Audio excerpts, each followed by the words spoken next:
The Tom Woods Show, episode 2232. Prepare to set fire to the index card of allowable opinion. Your daily dose of liberty education starts here. The Tom Woods Show. Hey, everybody, I'm giving away 3 free courses from my Liberty Classroom. One of them is ex-Marxist Michael Rechtenwald teaching you about critical theory so you can understand leftism and fight it better, as well as our course on how Alexander Hamilton screwed up America and the history of the conservative and libertarian movements. Check it out at 3freecourses.com. Hey, everybody, Tom Woods here. I'm very glad to be joined today by Benedict Beckeld, who holds a PhD in philosophy and classical philology from the University of Heidelberg. And he is the author of a very interesting new book from Cornell University Press called Western Self-Contempt. And let's get into the subtitle. First of all, welcome, Benedict. Thank you very much. What is this crazy neologism in your subtitle? Yeah, so oikophobia in the decline comes from Roger Scruton, apparently. That's right. Yeah, he coined it in the 90s. And so what does it mean? Yeah, so it's oikos, ancient Greek oikos, meaning house or home, and phobia, of course, everybody knows phobia. And so oikophobia is the fear of your own home, in this case, your own cultural home, your own people, your own nation, your own society. And so it's basically the opposite of xenophobia when you fear foreigners. Right. So the full title of the book is Western Self-Contempt, Oikophobia in the Decline of Civilizations. And it takes us from ancient Greece and Rome all the way up to present-day United States in a fairly short amount of time. Because in the beginning of the book, you lay out very specifically exactly what you are aiming to do and what you're not aiming to do. So you're able to carry out this huge sweep in not an oppressive number of pages, let's say, for the reader. So, all right. Obviously, we can all see why this is of current importance, this kind of topic. We can all see that although this is an interesting historical examination, it clearly has present-day applications. We can see that in many societies, but we see it not in all societies. We see it in some, but not all. I would venture to guess that if I took a trip to Nigeria, I don't think people in Nigeria would be sitting around thinking about all the ways they've failed the world and failed themselves and all the lousy culture they produced or whatever, the way other countries seem to. So before we get into I do want to say something about ancient Greece, but let's speak generally about this. You talk about historical cycles in the book. Does this phenomenon of oikophobia, does it have to manifest itself in every civilization, number one? And number two, when it does manifest itself, what are the preconditions? Or what does civilization have to go through before we reach this particular stage? Yeah, so I think the first question can be answered by answering the second question, actually, because if we talk about the prerequisites that a society needs to have in order to become oikophobic, then we see that not every nation will become oikophobic because not every nation has these prerequisites. So basically, the most important prerequisites, as I outline in the book, is that a society should have achieved a measure of wealth and security. That is to say, it shouldn't feel that it's sort of essentially threatened by outside forces. And it should have a pretty open intellectual space where intellectuals can come together and discuss various issues in freedom without fear of repercussions from the government or from the church, whatever, what have you. And if a society does not have those things, then oikophobia cannot develop because it is only when you have safety, when you have security, and when you have intellectual freedom and access to knowledge that people are able to start questioning their own history, and that when their basic necessities have been taken care of, they then have the leisure to start questioning and to start criticizing. And also it becomes a way of getting ahead of others. If a society is feeling existentially threatened, sort of everyone needs to bandy together in order to preserve themselves.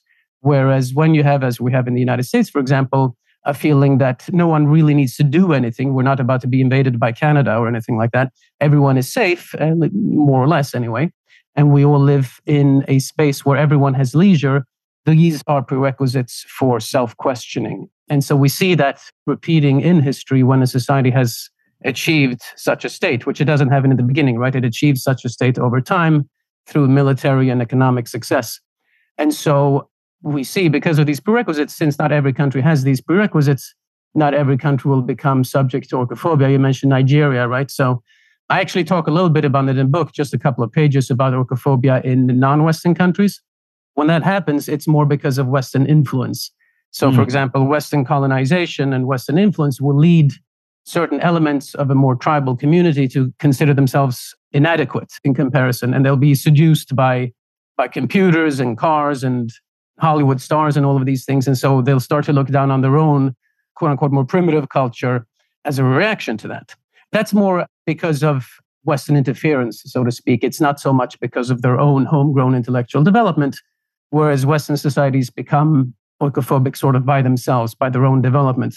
They're stimulated to oikophobia, of course, through contact with other cultures, because oikophobes, for example, will often consider other cultures, other civilizations to be superior. And so an American oikophobe might look at Asia or parts of Africa and feel that culture is superior to us. So the foreign culture can certainly be a stimulant, but the oikophobia arises more as a result of homegrown intellectual movements. And right now in the news, right, a country like Russia cannot become as oikophobic as the West because you don't have that open intellectual space in Russia that we have here. There are many more limits on freedom. There's a certain sense, I want to almost say, a sense of tribalism a little bit in Russia when one considers oneself superior to other civilizations. And one considers oneself constantly threatened by other civilizations. Not talking about all Russians, obviously, but a sufficiently large segment of the population are like that. And so Russia will never collapse into oikophobia because it's simply too regressed on the civilizational trajectory to reach such a state. All right, there's a lot there. Now, strictly speaking, there's nothing wrong with, quote, self-questioning, because every individual does that with himself. Anybody who's living a life worth living examines his life and thinks about ways he could improve. And likewise, you could, from a patriotic standpoint, say, I want to point out a problem that I see because it will make the place where I live better if we make this change. But the kinds of self-questioning that you're talking about are really quite corrosive. And the thesis of Joseph Schumpeter in his book, Capitalism, Socialism, and Democracy, seems to have some overlap with what you're saying. He argues that the wealth that's created by market economies makes possible a leisure intellectual class that can just sit around and not have to engage in manual labor and can sit around and philosophize. And a lot of times this intellectual class resents people who are doing manual work or what they would consider to be beneath them, like a manager at a company or an entrepreneur. This is all very mundane work as far as they're concerned, whereas they are brilliant intellectuals, and yet they're not rewarded on the free market the way these other people are. So they now, because of that free market that gives them the very leisure to sit around and criticize their societies, this creates an intellectual class that is bitter at its own society. And that, as I say, for the first time now, you have a whole class of people that actually can sustain themselves while sitting around doing nothing but criticize where they live. And they're not criticizing it out of a place of, I am deeply in tune with the traditions and folk ways of my people, and I just want them to be better. No. It's hatred for anything and everything. So we start with an example. And incidentally, well, actually, before we start with the example, I couldn't help thinking that a lot of what drives this is the pleasure that some people take from positioning themselves as superior to other people. Because the average run of mankind, they love their own country, they love where they grew up, they love the traditions. And so the best way to indicate your superiority over them is to either prefer foreign customs to your own, or to laugh at those who like their own, or you give the example of Voltaire being a vegetarian, which is very uncommon in the 18th century. But again, that's a way for Voltaire to say how superior he is to everybody else because they're not morally developed enough to be a vegetarian like him. There's something about this impulse to superiority that leads to such grotesque results. Yes, absolutely. And that goes hand in hand with the need for safety and the elimination of existential threats, because essentially, as I try to outline in the book, everyone needs an antagonist of some kind for the purpose of self-identification. It might sound like a somewhat cynical take of human nature, but I really think that's not the whole story, but we do need some sort of antagonistic force or something to struggle against. And when early on in the society, when that is an exterior enemy, then that is the antagonist. I mean, I start the discussion with ancient Greece because they're chronologically the first in this context. And so when the Persians are attacking and burning your own city, there's no time for criticizing your own civilization. You have to bandy together and you have to fight against the Persians. And the Persians fulfill that need, that psychological need of an antagonist when they have been defeated. And in Voltaire's case, he's living at a time in French development when there are constantly wars, of course, going on in Europe at that time, but those wars aren't existential. It's the most powerful country on the continent. When that has been achieved, then you still need some sort of antagonist. And so the new antagonist becomes their own civilization and your own countrymen, and you need to stand out against them in some way or other. Because you said one can distinguish between regular critique and this sort of orcophobic critique that we're talking about. If one is dissatisfied about some particular aspect of one's own society, of course, one can criticize and seek to ameliorate it. But historically speaking, this bleeds over rather quickly as the society develops into this attitude where almost everything that is traditionally connected to one's own society becomes tainted. And that's certainly what happens with Voltaire, because his vegetarianism, as you mentioned, it's one piece of the puzzle. He expresses his dissatisfaction with his own culture in many different ways, not just with its meat eating, but in almost any context one can imagine. Religion, obviously, with the monarchy and so on. And we see that in ancient Greece as well. And so Freud calls it the narcissism of small differences. Another thing I mentioned in the book, which is that essentially the closer someone is to you, culturally or geographically and so on, the greater the need to stand out from that particular person. Yeah. And so it becomes much easier to distinguish yourself from the fellow living down the street than, let's say, from someone living on the other side of the world whom you don't know very much about. I want to start actually in the more recent times so that people can get a more familiar example of this phenomenon and then apply it to examples like ancient Greece. But before we do that, I want to just say something about the example of France, because France shows, to my mind, where this ultimately goes. This isn't just some cultural curiosity that we might observe. It can have real world consequences. And we see that in, I think, the most radical phase of the French Revolution, because they went insane to try to uproot all traces of traditional France. So that meant the calendar, which was not unique to France by any means, but of course it meant the traditional calendar had to be scrapped. Street names had to be renamed. If they had the names of saints in them, they had to be renamed. They guillotined statues of saints. You couldn't pray the rosary. They honored reason instead of God and all this other stuff. It was clearly an attempt to try to remake the whole society over again from scratch. We're going to take the traditional internal boundaries of France, and we're going to replace it with a quote unquote rational grid style. Everything has to go. And when that happens, when you have a kind of cultural revolution within your society, the oikophobes tend to be quite impatient with people who persist in having affection for the old ways. And so those people are very often, let's say, dispensable in the new order. Yeah, absolutely. And I mean, the French have always prided themselves on being on the avant-garde and on being at the forefront of whatever cultural development is of the moment. And so it's not surprising that when one wants to find the most extreme expression of some cultural phenomenon, one very often finds it in France. And the French Revolution is an extreme example, but it was identified as orcophobic, not with that word, right? As you mentioned, it's a neologism, but it was identified essentially as orcophobic already at that time. Edmund Burke, for example, says famously in his remarks about the revolution in France that the reason why you revolutionaries did such a mess of it is because you began by hating your own culture. You began by hating everything that belongs to you. And if that's the case, if you tear out the foundation from under your own feet, then inevitably the collapse will follow. Again, you can make fixes in the structure, but if you tear out the foundation completely, then everything will just collapse. And to some extent, of course, that was the stated goal, as you say, of the revolutionists. They did want everything to collapse, but they didn't realize that building something is much more difficult and takes much more time than just tearing something down. And so the revolution, being as extreme as it was bound to fail, unlike the American Revolution, which obviously took a very different approach. So even though we see it with our own eyes, nevertheless, sketch for us what the phenomenon of oikophobia looks like in the modern West, and use the United States as a specific example, but you can generalize to the West. How do we observe this in action today? Yeah, so it depends a little bit on where we are. Europe is a bit different from the United States in this regard because orcophobia has become more progressed in Europe. We already actually have an article about this that will hopefully come out soon. Essentially, the United States is the most obvious example right now because the struggle between the orcophobes and the anti-orcophobic reactionaries, if you will, is most pronounced in the United States right now. And so because we have a much broader Overton window of accepted debate here in the United States than is the case in Europe. And so we find all different kinds of extremes in this country.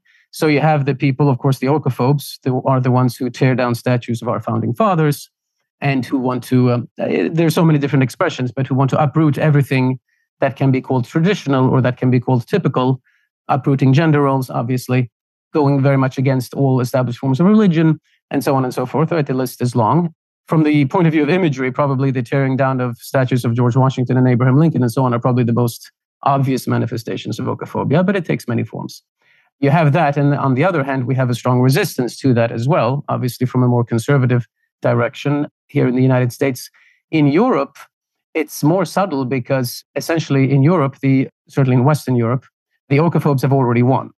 And so in Western Europe, almost everyone is agreed, and those who don't agree, they're usually quite quiet about it. Almost everyone is agreed that the old religious traditions are wrong and that there's nothing special about their culture and so on, and that open borders is a good thing and so on. Of course, there is disagreement about these things, but the cultural hegemony of the orcophobes is much stronger in Europe.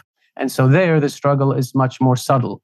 But you see it in the fact that almost everyone, including quote-unquote conservatives in Europe, would wince at certain opinions that are considered commonplace among conservatives here in the United States, simply because the orcophobic attitude that there's absolutely nothing special about your own culture and that other cultures are unique and special in some way, that has become so widespread in Europe that it's almost unthinkable to question it.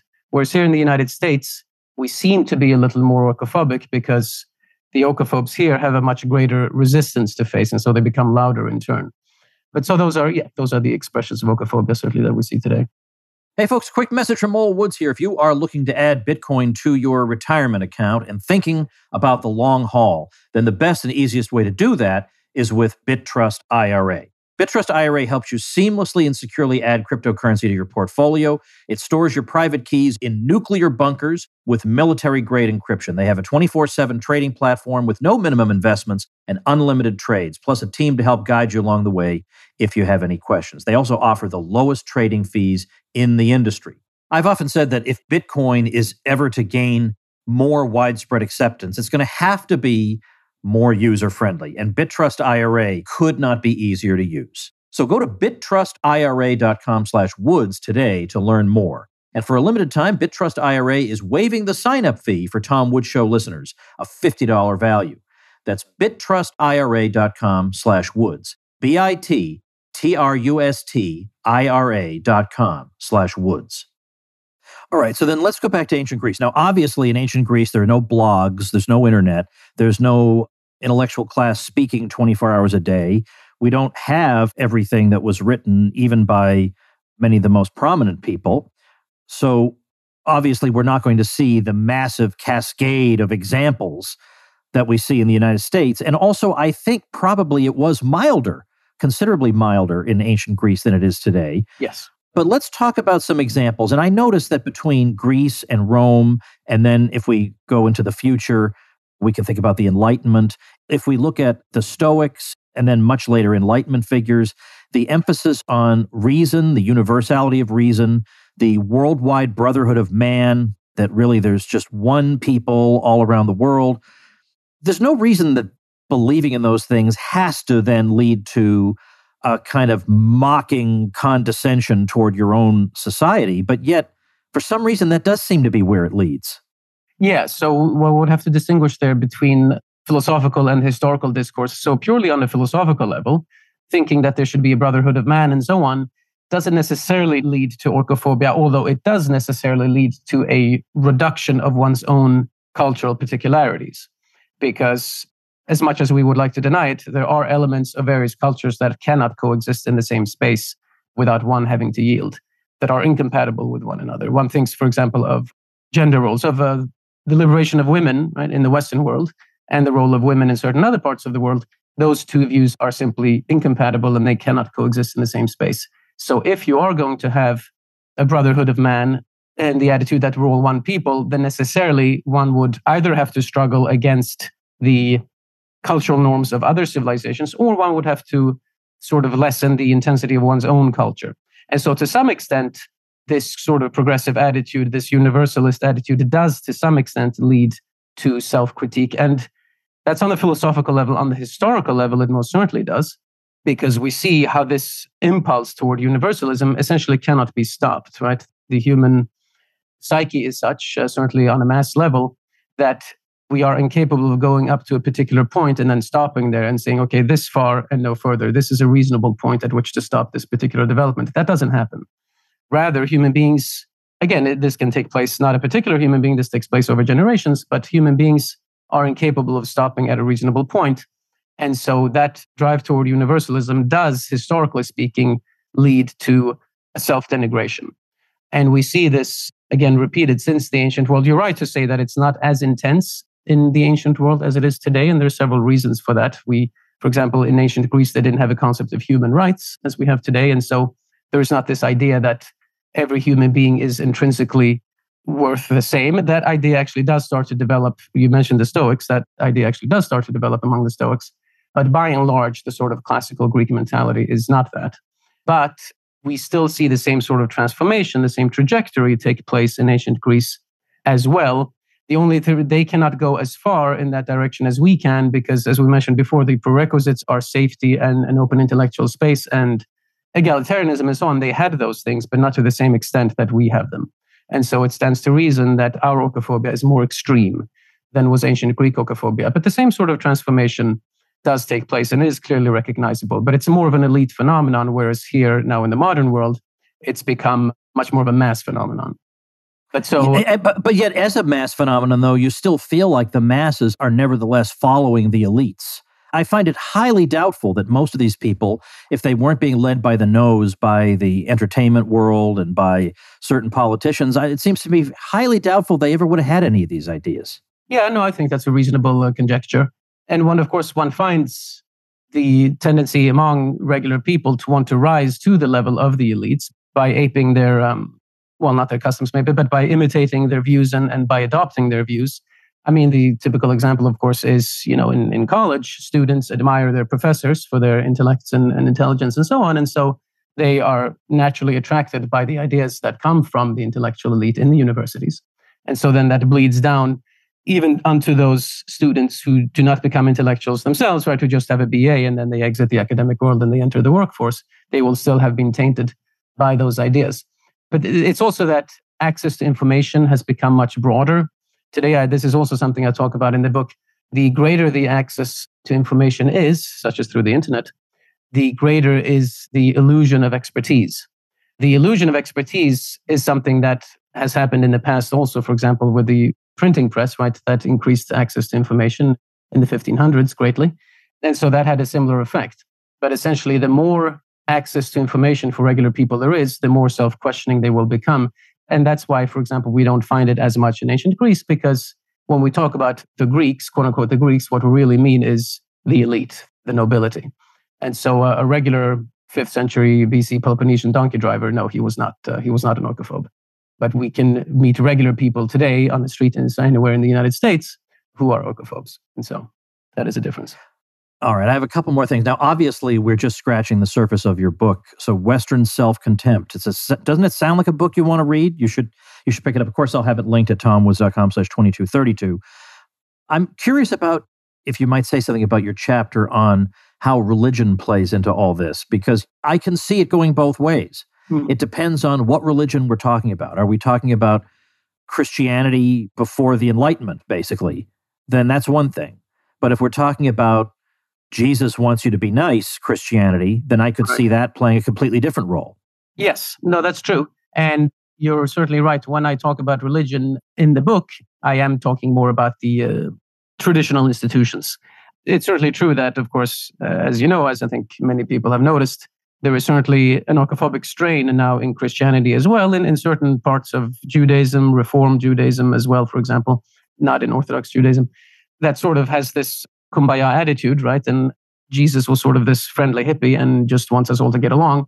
And if that's one's attitude, that of course itself is a universalist attitude. Christianity, of course, is indeed to a considerable extent universalist in the sense that it has universal aspirations, but it still has a very firm moral code.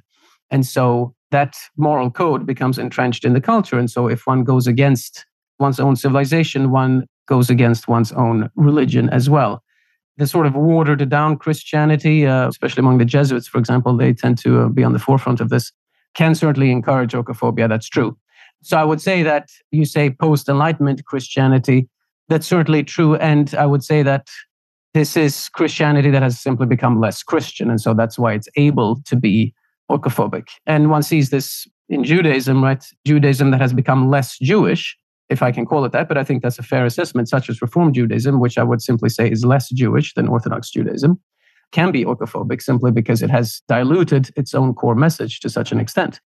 But the rejection of religion and often atheism, not always outright atheism, but certainly the rejection of traditional religion, that's almost always the first step toward oikophobia. And that goes back all the way to ancient Greece as well. One begins to question God or the gods, and then that will lead later on to a question of the culture as a whole, because the religious nature of a civilization is always such a core part of the civilization. There's no such thing, certainly not in the beginning, as a society that is not religious, right? Every society has an image of the divine in some way. And so that is the first thing that begins to be questioned because it's really the most central part. You say in the book that you are looking not so much to criticize oikophobia as to understand it. Yeah. And so you take you have a sober prose style and it's not a polemic.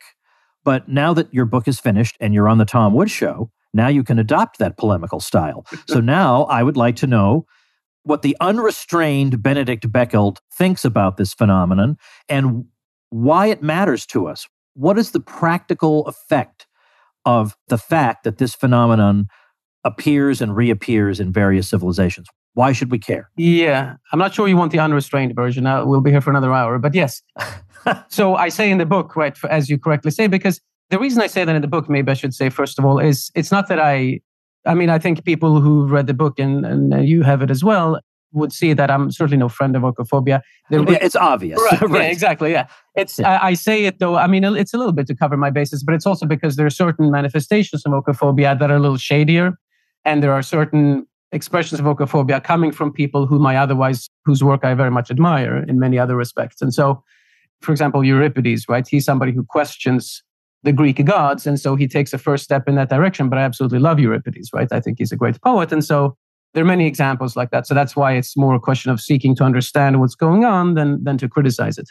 But certainly, yeah, you're right that the reason we should care, and obviously I am largely anti-oikophobic, the reason we should care is because when a society becomes overly oikophobic and obsessed with criticizing itself, it becomes incapable of projecting force, either internally or externally. And that might not seem like such a big deal because my generation and a generation or two back, we don't really know what it's like to have to sacrifice for our own society. But that's an anomaly in history. We're very lucky who are alive today. But the fact of the matter is that the world is full of bad actors, unfortunately. And both the United States and the world as a whole, in my opinion, needs the United States to be a strong society. Because if we're not, we're going to get all different kinds of problems develop. And I think we see that right now in the world as well. I shouldn't maybe go off on too much of a tangent, but for example, the current war in Ukraine is a result of, not entirely, but it's in part, in my opinion, a result of American introspection and of an America that doesn't believe in itself anymore. And the weaker the United States becomes and the less it believes in its own traditions and in its own uniqueness and specialness, the less force it will project into the world and the more hotspots as a result will develop in the world. That's one reason why we should care. There are many other, that's a geopolitical reason, right? There are many other reasons as well. And again, that's not to say that the traditions that we have are completely perfect as they are, but it is to say that the weaker our traditions become, the unhappier we will become. And I think that bears itself out as well. I think young people today are unhappier than young people were a generation or two ago because they don't believe in anything anymore. And I'm not saying this as a religious person. I'm not a religious person myself, but we human beings, we do need something higher to believe in, whether it's something religious, something divine, or something of some other nature, but we do need something beyond ourselves. And the more oikophobic we become, the less we have that. And that's another reason why I think oikophobia leaves a lot of social misery and geopolitical danger in its wake. Well, on the other hand, then you should say that you want your enemies to have oikophobia. Right. Yes. According to this analysis, right? Yeah, to some extent. Wouldn't you want them to be filled with self-doubt? That's true. If the Chinese became slightly less nationalistic than they currently are, yes, I do think that would be a good thing. Not necessarily oikophobic, but yes, they should certainly become more self-questioning than they currently are, which goes back to what we said before, right? Self-critique in and of itself is not a bad thing. And I think a case can certainly be made that the Chinese are overly nationalistic and jingoistic, and that's a danger to the world. So yes, certainly would be happy to share some of our oikophobia with them. Okay. Well, now, obviously, you and I view the geopolitical question quite differently, because I would look at the current situation and say it's an example of American overreach. That, in fact, yeah, it's true that the established, basically every institution, the universities, entertainment, the CEOs of all the major companies, they all think the same way. And they all, they would all think it's quaint and silly to look at a 1950s Superman show that began with truth, justice, and the American way. Yeah. They would laugh at that mockingly, but they have their own substitute America that they believe in deeply, right, and that is working for them as a substitute. And so they're on board for whether it's Ukraine or whatever the regime is asking of them, if it's to fight climate change or whatever the current cause is. That's an America that they like. And I think some of them feel like they've triumphed until Trump made them doubt themselves. Right. I think they felt like they had triumphed against that stupid old America that they hated. They've kind of built the lefty America that they always dreamed of. Well, and then sorry, go ahead. No, I was actually going to express agreement and say, no, I think you're right. But so that's actually when I mentioned before that oikophobia appears to be less pronounced in Europe. It is precisely because the oikophobes have triumphed. And so they are starting to like their countries more again. But it's that they like the new version of the new version. Exactly. Yeah. It's like the French revolutionaries. They were super patriotic after the revolution. They waved the tricolore and everything like this very patriotically because they had changed France into something that they liked. But so I think you're right that certainly this oikophobic elite that we're talking about, they do gain a sort of new kind of patriotism of their own. Although I would say, I think maybe you're giving them a little too much credit, because I would say that if the current administration suddenly came out against supporting Ukraine and so on, I think they would find the elite changing their own view pretty quickly. So I think it's more opportunistic. Quite possibly. Yeah, I think it's more opportunistic than a genuine love of this new America. But that's certainly true. On the other hand, I don't know how far the new Coke went when it came out. Was it the 1980s when Coke changed its formula? I don't know if you were living in the U.S. at that time, or if you were even alive at that time. Okay. Well, that was a big thing in the U.S., and I was one of the only people who actually liked the new Coke. I thought it was better. Right. It turned out to be like the worst marketing mistake in history, right. And before you knew it, the new Coke was off the shelves. Well, I hope you and I can raise a glass of, the old Coke to the prospect of these quote-unquote new societies being swept off the shelves sooner rather than later. So we'll drink to that, absolutely. So I want to urge people to check out the book. Again, we've been talking about Western self-contempt, oikophobia in the decline of civilizations.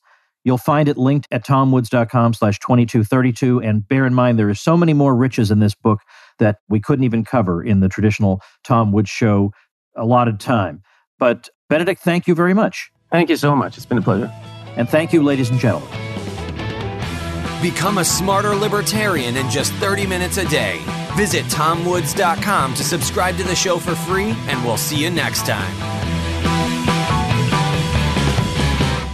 Like the sound of The Tom Woods Show? My audio production is provided by Podsworth Media.